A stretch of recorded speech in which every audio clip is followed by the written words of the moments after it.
இந்த உலகத்துல என்னோட பெஸ்டான டாக்டர் யாருமே கிடையாது. நான் தான் மிகச்சிறந்த டாக்டர் இந்த உலகத்துல அப்படிங்கிறதுல எந்த சந்தேகமும் வேண்டாம். என்னோட ஆற்றல், என்னோட திறமை அப்படிங்கிறது அளவிட முடியாதது. ஏன்னா நான் படிச்ச படிப்பு அப்படி. இது வரைக்கும் என் வாழ்க்கையில அடைஞ்சது எல்லாமே வெற்றி. என் வாழ்க்கையில இது வரைக்கும் நான் வாங்கின அவார்ட்ஸ், பதக்கங்களோட எண்ணிக்கை அப்படிங்கிறதே உங்களால கணக்கு போட முடியாது, எண்ண முடியாது. அத்தனை வெற்றி பதக்கங்களை வாங்கி குவிச்சு வச்சிருக்கேன். 10 கார் இருக்கு, 10 வீடு இருக்கு என்கிட்ட. நான் எவ்வளவு பெரிய டாக்டர்னு இப்போவாது உங்களுக்கு புரியுதா, தெரியுதா? இப்படி எல்லாம் நான் பேசினேன் அப்படின்னு வைங்களேன், என்ன நினைப்பீங்க? குரு, என்னுடைய ஃபேமிலியை பொறுத்த வரைக்கும் 20 crores ஒன் செகண்ட், இந்த பையனுக்கு டிப்ஸ் கொடுக்குற மாதிரி. எப்படி பேசுறான் பாரு இந்த டாக்டர். இவன் என்னவா வேணாலும் இருந்துட்டு போறோம், அதுக்காக இப்படி ஓவரா தம்பட்டு அடிச்சுக்கிறதா, தற்பெருமை பேசுறதா, எவ்வளவு ஒரு கர்வம் இவனுக்குள்ள இருக்கு பாருங்க. இந்த டாக்டர் நார்மல் டாக்டர் இல்ல, ஹீ இஸ் எ நார்சிஸ்ட் அப்படின்னு நம்ம சொல்லுவோமா சொல்ல மாட்டோமாங்க? ஒன்றும் இல்லை, நார்சிசம், நார்சிஸ்ட் அப்படிங்கிற வார்த்தையை பல வாட்டி நம்ம பயன்படுத்துவோம். அதற்கான தெளிவான விளக்கம் இதுதான். தற்பெருமை, கர்வம், சுய தம்பட்டம், இதுதான் நார்சிஸ்ட். இந்த நார்சிஸ்ட் அப்படிங்கிறவங்க நார்மல் மனுஷங்கள்ல இருந்து வேறுபட்டவங்க. அதாவது நார்மல் மனுஷங்க சும்மா லைட்டா ஒரு விஷயத்த தன்னை பத்தி சொல்றதுக்கும் இவங்க சொல்றதுக்கும் வித்தியாசம் இருக்கு. இந்த நார்சிஸ்ட் தன்னையே காதலிக்கிறவங்க. அப்படி தன்னையே காதலிச்சு ஒரு விதமான மனநோய்க்கு ஆட்படுறவங்க தான் நார்சிஸ்டிக் பர்சனாலிட்டி டிசார்டர் கொண்ட நோயாளிகள் அப்படின்னு சொல்லுவோம். இன்னைக்கான வீடியோவில் இதை கரெக்டா நம்ம தெரிஞ்சுக்க போறோம். இன்ஃபேக்ட் உங்களை சேர்ந்தவங்க இல்ல உங்களுக்கே கூட இது இருக்கலாம்.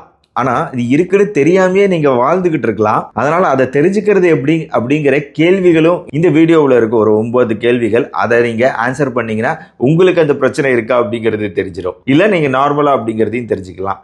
மிக முக்கியமான உளவியல் பிரச்சனையான இந்த நார்சிஸ்டிக் பர்சனாலிட்டி டிசார்டர் பற்றி இன்னைக்கான வீடியோல பார்ப்போம். வாங்க, welcome to channel doctor Karthikeyan. இந்த வீடியோ கீழே லைக் பட்டன் பிரஸ் பண்ணுங்க. நம்ம வீடியோக்குள்ள போவோம். இப்போ நீங்க ஒரு கேள்வி கேட்கலாம், என்ன டாக்டர் என்னால முடியும், நான் ஒரு வெற்றியாளன் அப்படின்னு சொல்றது ஒரு சுய நம்பிக்கை தானே, இது ஒரு மனுஷனுக்கு தேவையான ஒரு குணாதிசயம் தானே அப்படின்னு சொன்னீங்கன்னா, எப்படி இந்த குணாதிசயம் கொண்டவங்களை நீங்க நோயாளிகளா பாக்குறீங்க அப்படிங்கிற ஒரு கேள்வி உங்க மனசுல எழலாம். அதுக்கு நீங்க புரிஞ்சுக்கிற மாதிரி சொல்லும்னா, முதல்ல இந்த வார்த்தை நார்சிசம் அப்படிங்கிறது எப்படி வந்துச்சு அப்படிங்கறத புரிஞ்சுக்கிட்டீங்கனாலே இந்த நோயோட தன்மையை நீங்க புரிஞ்சுக்கலாம். இது பண்டைய ரொமானிய காலத்துல ரொமானிய கவிஞர் ஓவிட் எழுதின மெட்டமார்போசிஸ் அப்படிங்கிற நூல் இருக்கு. அந்த நூல்ல ஒரு கதையை அவர் எழுதியிருப்பாரு. அதாவது ஒரு அழகான இளைஞன் இருந்தான், அவன் பேரு நார்சிசஸ். இந்த நார்சிசஸ் மிக அழகான இளைஞன் தான். இந்த அழகான இளைஞனான நார்சிச பல பெண்கள் காதலிச்சாங்க. ஆனா எல்லாரோட காதலையும் அவன் நிராகரிக்கிறான். நார்சிச நோக்கி காதலிக்க வந்தவங்கல்ல எல்லாத்தையுமே நிராகரிச்சான். பண்டைய கிரேக்க காலத்துல கடவுள்கள், இந்த கடவுள்கள்ல ஒரு கடவுள் நிம்ப் எகோ அப்படின்னு சொல்லிட்டு ஒரு பெண் கடவுள். இந்த பெண் கடவுள் நார்சிசஸ்ட தன்னோட காதலை தெரிவிக்கிறாங்க. அதையும் நிராகரிக்கிறான் நார்சிசஸ். கோபமடைந்த கடவுள்கள் எல்லாம் சேர்ந்து நார்சிசஸ்க்கு ஒரு சாபத்தை கொடுக்கறாங்க.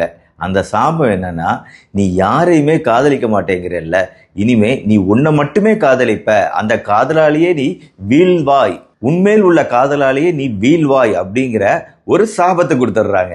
அன்னிலிருந்து நார்சிசஸ் மிகுந்த காதல் தன்மேல் கொண்டுள்ளான். ஒரு நாள் தண்ணியில பாக்குறான், தெளிந்த நீர்ல அவனோட முகம் தெரியுது. அந்த முகத்தை பார்த்தோன்னு அப்படி ஒரு காதல் அவனுக்கு. என்ன ஒரு அழகான முகம், என்ன ஒரு அழகான முகம் அப்படின்னு பார்த்துக்கிட்டே போறான். அது அவனோட முகம் தான் தண்ணியில தெரிகிறது. அப்படியே பார்த்துக்கிட்டே போய் தண்ணிக்குள்ளாரே பதுக்கடின்னு செத்து போயிடறான். அதாவது இது ஒரு புனைவு கதை தான், கற்பனை தான். பட் இந்த கதையிலிருந்து தான் இந்த நார்சிசம் அப்படிங்கிற ஒரு சொல் உருவானது. இந்த நார்சிசம் அப்படிங்கிறது தன்மேல் உள்ள காதல் அப்படிங்கிறது அதீத காதலா மாறி அது தன்னையே அழிக்கக்கூடிய வகையில இருக்கு. அதுதான் இங்க பேசிக் கான்செப்ட். தன்னை நான் புகழல, தொடர்ந்து இவங்களுக்கு புகழ் வந்துகிட்டே இருக்கணும். தொடர்ந்து இவங்களை யாராவது ஒருத்தர் நீங்க ஒரு நல்லவர், வல்லவர், அப்படிப்பட்டவர், இப்படிப்பட்டவர்னு சொன்னீங்கன்னா அந்த புகழ்ச்சி அவங்கள நல்லபடியா வச்சிருக்கும். ஆனா அந்த புகழ்ச்சி இல்ல, யாரும் அவங்கள பாராட்டல, எந்த விதமான பாராட்டும் அவங்களுக்கு கிடைக்கல. அவங்களுக்கு தேவையான தன்னை பற்றின அந்த செல்ஃப் இமேஜ் இருக்கு பார்த்தீங்களா, அதை தூக்கி வச்சு யாரும் பேசலை அப்படின்னா அவங்க பயங்கரமான டிப்ரெஷனுக்கு போயிடுவாங்கங்க, மனசோர்வுக்கு போயிடுவாங்க. அப்போ மனநோய் ஆரம்பிக்குது. ஸோ இந்த மாதிரி போகக்கூடியவங்க எந்த அளவுக்கு போவாங்கன்னா தன் உயிரையே மாய்த்து கொள்ளும் அளவுக்கு போவாங்க. தான் வெற்றி பெறல, இல்ல தன்னை யாரும் தொடர்ந்து கேலி கிண்டல் செஞ்சுக்கிட்டே இருக்காங்க அப்படின்னா இவங்களால தாங்க முடியாது. ஆனா அந்த கேலி கிண்டல்ங்கிறத இவங்க வாழ்க்கையில அதிகமா ஃபேஸ் பண்ணுவாங்க. ஏன் சொல்லுங்க? இதுதான் இப்போ நான் வீடியோட ஆரம்பத்தில் சொன்னேன்ல, நான் அப்படின்னு பேசுனேன்னா நீங்களே கமெண்ட்டுக்கு கீழே எல்லாமே போட்டுருவீங்க. இந்த ஆள் ஒரு வேஸ்ட்டு, இந்த டாக்டர் ஒரு வேஸ்ட்டு அப்படின்னு நீங்கள் ஆரம்பிச்சிடுவீங்க. ஒரு வெறுப்பை கமெண்ட்ல தெரிய ஆரம்பிக்கும். அந்த வெறுப்பை நான் படிக்கிறேன், அப்போ எனக்கு உள்ள ஒரு டிப்ரெஷன், மனச்சோர்வு வருது. இதே அவங்க வாழ்க்கையில நடக்கும். நார்சிஸ்டிக் பர்சனாலிட்டி டிசார்டர் இருக்கிறவங்களுக்கு அவங்க இப்படி பேசிக்கிட்டே இருந்தாங்கன்னு வைங்களேன், அதை கேட்டுக்கிட்டே இருக்கக்கூடிய மற்றவங்க அவங்க முன்னாடி எதையும் சொல்ல மாட்டாங்க. ஆனா அவங்கள தனிமைப்படுத்த விரும்புவாங்க, அவங்க கிட்ட இருந்து ஒதுங்கி இருக்க விரும்புவாங்க. ஐயோ இவங்கிட்ட போனா இவன் புராணத்தை கேட்கறதுக்கே நம்மளுக்கு நேரம் சரியா போயிருப்பா, நம்ம ஒரு கெட் டுகெதர், என்னைக்கோ ஒரு நாள் நம்ம நண்பர்கள்லாம் கூடியிருக்கிறோம், இன்னைக்கு இவன் வந்திருக்கிறான், இவன் வந்தானா நம்ம பொழப்பே காலி ஆயிடும், இவனை பத்தி மட்டுமே பேசுவான், இவனை பத்தி மட்டுமே கர்வம் தம்பட்டு அடிப்பான், இவனை பத்தி மட்டுமே எல்லாமே செய்வான், இவனை யாருப்பா நம்ம கூட்டத்துல சேர்த்துவா, தள்ளி வைங்கப்பா அப்படின்னு சொல்லுவோமா மாட்டோமா? சொல்லுவாங்க. அந்த பிரச்சனைக்கு உள்ளாக்கப்படுவாங்க, தனிமைப்படுத்தப்படுவாங்க. இவங்க தன்னை ஒரு மிகப்பெரிய அறிவாளியாகவும் தன்மேல் மிகப்பெரிய காதல் கொண்டவங்களாகவும் நார்சிஸ்டிக் பர்சனாலிட்டி இருக்கவங்க இருப்பாங்க. ஆனா இது மற்றவங்களால ஜீரணிக்கவே முடியாது, அவங்க ஒதுக்கி வைக்க தான் விரும்புவாங்க. இதுதான் நார்சிஸ்டிக் பர்சனாலிட்டி டிசார்டருங்க. இப்ப அடுத்ததுங்க, தன்மேலேயே இவ்வளவு காதல் கொண்ட ஒரு மனிதன் தன் வாழ்க்கையில வெற்றிகரமா தானே இருக்கணும். அது நடக்காதுங்க இவங்க வாழ்க்கையில. இவங்க அவங்க வாழ்க்கையில தன்னை பத்தி பேசிக்கிட்டே இருப்பாங்க, கர்வம் தம்பட்டம் அடிப்பாங்க அப்படின்னு ஒரு பக்கம் இருந்தாலும், இன்னொரு பக்கம் அது ரியலா ஒரிஜினலா ஒரு உண்மையான ரியல் வேர்ல்டு, உண்மையான ஒரு உலகத்துல தன்னோட இன்டென்ஷனை அவங்க காமிக்க மாட்டாங்க. தன்னோட இன்டென்ஷன் அந்த வேலையில இருக்காது. புரியுதுங்களா? தன்னை ஒரு வெற்றியாளர்னு சொல்லிக்குவாங்க, ஆனா அங்க உண்மையில எதுவுமே நடந்திருக்காது. அவங்க ஒரு கற்பனை உலகத்துல அதிகமா வாழ்ந்துகிட்டு இருப்பாங்க. நிஜ உலகத்துக்கும் அவங்களோட கற்பனையில இருக்கக்கூடிய நிழல் உலகத்துக்கும் சம்பந்தம் இருக்காது. ஆனா அவங்க அந்த கற்பனையான நிழல் உலகத்துல தன்னை ஒரு மிகப்பெரிய ராஜாவா கருதி வாழ்ந்து கொண்டே இருப்பார்கள். இறங்கி வரமாட்டாங்க, நிஜ வாழ்க்கைக்குள்ள காலடி எடுத்து வைக்க மாட்டாங்க, ஒரிஜினல் சிச்சுவேஷன் என்னன்னு புரிஞ்சுக்க மாட்டாங்க, மற்றவங்க என்ன நினைப்பாங்க அப்படிங்கறது உங்களுக்கு புரியாது. மிக முக்கியமான பாயிண்ட் இல்லையா, எம்பத்தி. இப்போ மற்றவங்க தன்னை பத்தி இழிவா நினைக்கிறாங்க, நான் இப்படி பேசுறதுனால மற்றவங்க அதை அவங்க விரும்பல அப்படிங்கறதே இவங்களுக்கு புரியாது. இவங்க பாட்டு பேசிக்கிட்டே இருக்கிறது, நான் தான் இப்படிதான் அப்படிதான் அப்படின்ட்டு போயிட்டே இருக்குமே தவிர வார்த்தைகள் எதிரில் இருக்கிறவங்க அதை கவனிக்கிறாங்களா, அவங்க என்ன நினைக்கிறாங்க, அதெல்லாம் it is immaterial for a narcissist. அவங்களுக்கு அவங்க என்ன நினைக்கிறாங்கிறதெல்லாம் அவங்களுக்கு ஒரு பிரச்சனையே கிடையாது. அதை பத்தி அவங்க நினைக்கவே மாட்டாங்க. அவங்க அந்த புரிதல் தன்மையும் இருக்காது. எதிரில் இருக்கிறவங்க என்ன நினைப்பாங்க, தன்னை பத்தி என்ன நினைப்பாங்க அப்படிங்கிற புரிதலும் இருக்காது, அதுக்கான இன்டென்ஷனும் இருக்காது இவங்க கிட்ட. இந்த ஒரு பாயிண்டையும் நல்லா புரிஞ்சுக்குங்க. மேலும் அவங்க தனக்கு நிறைய புகழ் கிடைக்கணும் அப்படிங்கிறதுக்காக மற்றவங்களோட உழைப்பை தன்னோட உழைப்பா காட்டிக்கக்கூடியவங்களாகவும் மாறுவாங்க. இது நான் தான் செஞ்சேன் அப்படின்ட்டுருவாங்க. பொசுக்குன்னு யாரோ ஒருத்தர் செஞ்சதை இது நான் தான் செஞ்சேன், இட் இஸ் மை ஒர்க் அப்படின்னு சொல்லிட்டு அதுக்குரிய புகழ், பெருமை, பணம் தனக்கு கிடைக்கணும்னு நினைப்பாங்க. மற்றவங்களோட உழைப்புல தான் வாழணும்னு நினைக்கிறது தான். ஆக இந்த மாதிரி இருந்தா மற்றவங்க லைக் பண்ணுவாங்களா?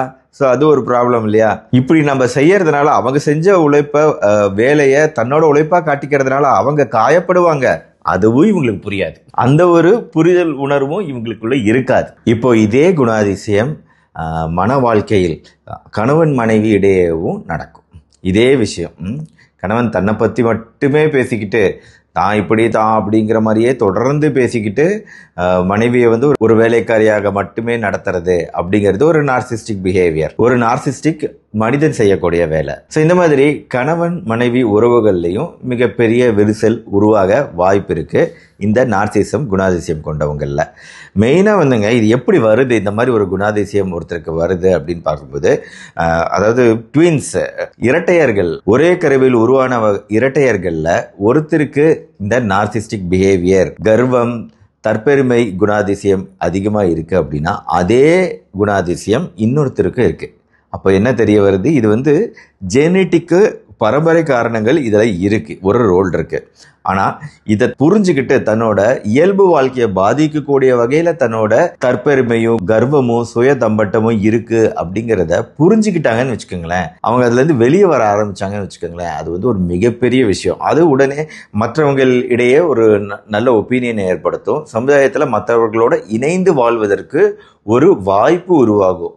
எப்போ இந்த நார்சிஸ்டிக் குணாதிசயம் தனக்கு இருக்கு அப்படிங்கிறத அவங்க புரிஞ்சுக்கும் போது, அந்த புரிதலை ஏற்படுத்துறது தான் ஒரு தெரபிஸ்டோட வேலை. ஒருவேளை அவங்க தன்னை இந்த குணாதிசயம் பாதிக்குது அப்படின்னு உணர்ந்து ஒரு டாக்டர் கிட்ட வந்தாங்க, ஒரு தெரபிஸ்ட வந்தாங்கன்னா ஒரு தெரபிஸ்டோட வேலை அதை புரிய வச்சு அவங்கள அதுல இருந்து குணப்படுத்துறது. அது குணப்படுத்திட்டாங்க அப்படின்னா தான் அவங்க சமுதாயத்துல ஒற்றுமையா ஒருங்கிணைந்து வாழ வாய்ப்பு கிடைக்கும். இல்லைன்னா நான் சொன்னேன் இல்லையா, அது வந்து எக்ஸ்ட்ரீம் வரைக்கும் கொண்டு போய் விட்டுடும்.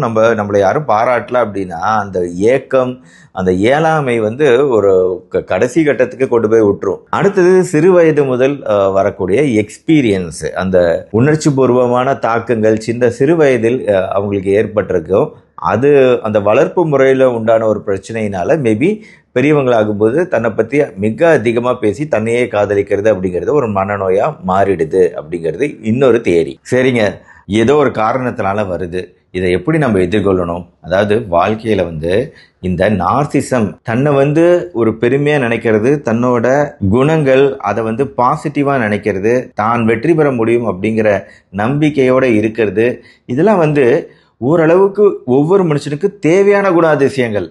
அதுக்காக நம்ம வந்து தன்னை காதலிக்கவே கூடாது, தன்னை பற்றி நினைக்கவே கூடாது அப்படின்னு நான் சொல்லவே கிடையாது. உளவியல் அறிஞர்களும் இதே பாயிண்ட் ஆஃப் வியூ தான். மாடரேட் நார்சிசம்னு சொல்லக்கூடிய ஓரளவு நடுநிலைமையோடு இருக்கக்கூடிய தன்னை பற்றின நினைப்பு, பாசிட்டிவ் நினைப்பு அப்படிங்கிறது எல்லாரோட முன்னேற்றத்துக்கும் சுய முன்னேற்றத்துக்கும் தேவையான ஒரு குணாதிசயங்கிறதுல சந்தேகம் கிடையாது.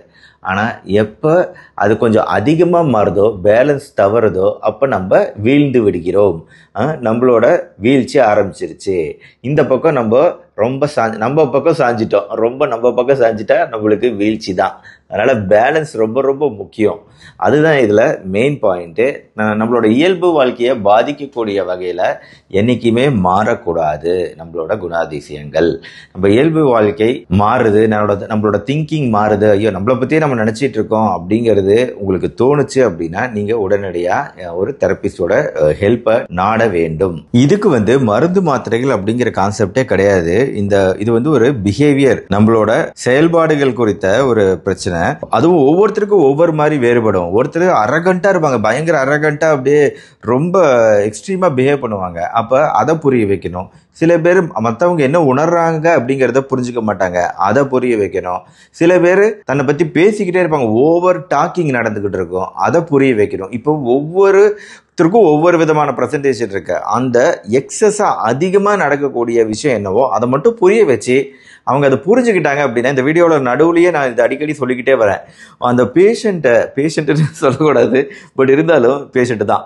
இப்போ இல்லைனா அவங்க எக்ஸ்ட்ரீம் கண்டிஷன் நோக்கி போயிட்டாங்கன்னா அப்புறம் என்ன பண்ணுறதுங்க, தும்ப விட்டு வாழை பிடிக்க முடியாதுன்னு ஒரு பழமொழி இருக்குல்ல. அதனால் ஃபஸ்ட்டு இதை வந்து புரிய வைக்கணும். இது வந்து தப்பு, இந்த மாதிரி நீங்கள் பேசுகிறது தப்பு, இல்லை இந்த மாதிரி நீங்கள் உணர்றது தப்பு, கொஞ்சம் ரியாலிட்டிக்கு வாங்க, உண்மையாக என்ன நடக்குது உலகத்தில்னு பாருங்கள், இது நீங்கள் பேசுறது வேற நடக்கிறது வேற அப்படிங்கிற அந்த வேறுபாடை உணர வைக்கக்கூடிய வகையில் தெரப்பி இருக்கணும்.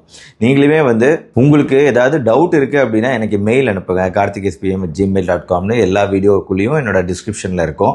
மெயில் அனுப்புங்க. உதவி தேவைப்படுறவங்க மெயில் அனுப்புங்க. நம்ம இது குறித்து டிஸ்கஸ் பண்ணுவோம். இது இருக்கா இல்லையா, அது எப்படி ரெக்டிஃபை பண்ணலாம் அப்படிங்கிறத பார்ப்போம். ஏன்னா நம்ம ரெகுலர் வாழ்க்கை முறையில் நம்ம மனநிலை, நம்ம திங்கிங்கே இது கட்டுப்படுத்துகிற அளவில் ஒரு விஷயம் மாறிடக்கூடாது. எந்த ஒரு விஷயமும் நம்ம ஃப்ரீ ஃப்ளோ திங்கிங், நம்மளோட யோசனைகள், புதிய புதிய யோசனைகள், புதிய புதிய விஷயங்களை கற்றல் போன்ற விஷயங்களை பாதிக்கக்கூடிய வகையில் எந்த ஒரு நினைப்பு திருப்பி வரக்கூடாது. அது தன்னை பற்றின சுயத்தம்பட்டமாக இருந்தாலும் சரி, தன்னை பாதித்த ஒரு சோகமான நிகழ்வாக இருந்தாலும் சரி, தான் சாதித்த ஒரு வெற்றிகரமான விஷயமா இருந்தாலும் சரி, எதுவுமே ஒரு மனுஷனை வந்து அது அவனோட ப்ரீ ஆக்குப்பைடாக அவன் மைண்டை வச்சுக்கக்கூடாது. அது தொடர்ந்து அதே நினச்சிக்கிட்டு இருக்க மாதிரி ஒரு விஷயத்தை வச்சுக்கக்கூடாது.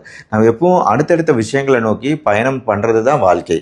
வாழ்க்கைங்கிறது பயணம். பிறப்பிலிருந்து இறப்பு வரை வாழ்க்கை ஒரு பயணம் அப்படிங்கிறத புரிஞ்சுக்கிட்டோம்னா அதில் புதிய புதிய மனிதர்களை சந்திக்கக்கூடிய வாய்ப்பு நம்மளுக்கு இருக்கு, புதிய புதிய அனுபவங்களை நம்ம பெறக்கூடிய வாய்ப்பு இருக்கு. அப்படிங்கிறத நம்ம புரிஞ்சுக்கிட்டோம்னா இதுல இருந்து வெளியே வந்துடலாம். இப்போ நான் உங்ககிட்ட 9 கேள்விகள் கேட்க போறேங்க. இந்த 9 கேள்விகளுக்கும் 5 விதமான பதில்கள் இருக்கு. எல்லா கேள்விகளுக்குமே அதே 5 விதமான பதில்கள் தான். அதை வந்து நீங்கள் ஒரு பேப்பர் எடுத்து நோட் மட்டும் பண்ணிக்கோங்க. 1வது பதில் அப்படின்னா 1 நோட் பண்ணிக்கோங்க, 2வது பதில்னா 2, 3வது பதில்னா 3, 4வது பதில்னா 4, 5வது பதில்னா 5. அந்த 5 விஷயங்கள் இதுதான். அதாவது இல்லவே இல்லை அப்படிங்கிறது, அறவே இல்லை அப்படிங்கிறது 1, 2வது மிக அரிதாக 2, 3 எப்பொழுதாவது அப்படிங்கிறது 3, 4 அடிக்கடி அப்படிங்கிறது 4, 5 மிகவும் அதிகம் எப்போ பார்த்தாலும் அதான் அப்படிங்கிறது 5. இப்போ நான் கேள்வி கேட்க கேட்க உங்களுக்கு புரியும். ஃபர்ஸ்ட் முதல் கேள்வி, உங்களுக்கு உங்களை பற்றியே பேசணும், உங்களோட திறமைகளை பற்றி பேசணும். இந்த வீடியோட ஆரம்பத்தில் நான் பேசின மாதிரி உங்களை பற்றி நீங்கள் பேசணும், உங்கள் திறமைகளை நீங்கள் பேசணும், மற்றவங்ககிட்ட உங்களை பற்றி நீங்கள் பேசணும் அப்படிங்கிற உந்துதல் வந்து எப்போ ஏற்படுது? அதாவது இந்த 5 விஷயங்கள்ல எப்போ ஏற்படுது? இல்லவே இல்லை, மிக அரிதாக தோணுமா, இல்லை எப்பொழுதாவது தோன்றுமா, அடிக்கடி இது நடக்குதா, மிகவும் அதிகமாக இது நடக்குதா? 5 பாயிண்ட்ல எதுங்கிறத மார்க் பண்ணுங்க. 2வது கேள்வி, நீங்க வந்து ஒரு மிகப்பெரிய மனிதர், உங்களை புரிஞ்சிக்கக்கூடிய சக்தி மற்றவங்களுக்கு இல்ல அப்படின்னு நீங்க நினைக்கிறீங்களா? நீங்க வந்து மிகவும் ஒரு தனித்துவமான சிறந்த மனிதரா இருக்கிறதுனால உங்க ரேஞ்சுக்கு நீங்க பழகக்கூடிய மனிதர் அப்படிங்கிறது ஹை ஸ்டேட்டஸ், பெரிய சொசைட்டியில் ஒரு பெரிய மதிப்பிற்குரியவர், அவங்க லெவலில் தான் நம்ம எப்பவுமே தொடர்பு வச்சுக்கணும். அதுக்கு கீழெல்லாம் நம்ம தொடர்பே வச்சுக்க கூடாது. ஏன்னா நான் ரொம்ப ஸ்பெஷலான மனுஷன், நான் ஏன் எல்லாத்துக்கிட்டையும் பழகணும் அப்படின்னு நீங்கள் நினைக்கிறீங்களா?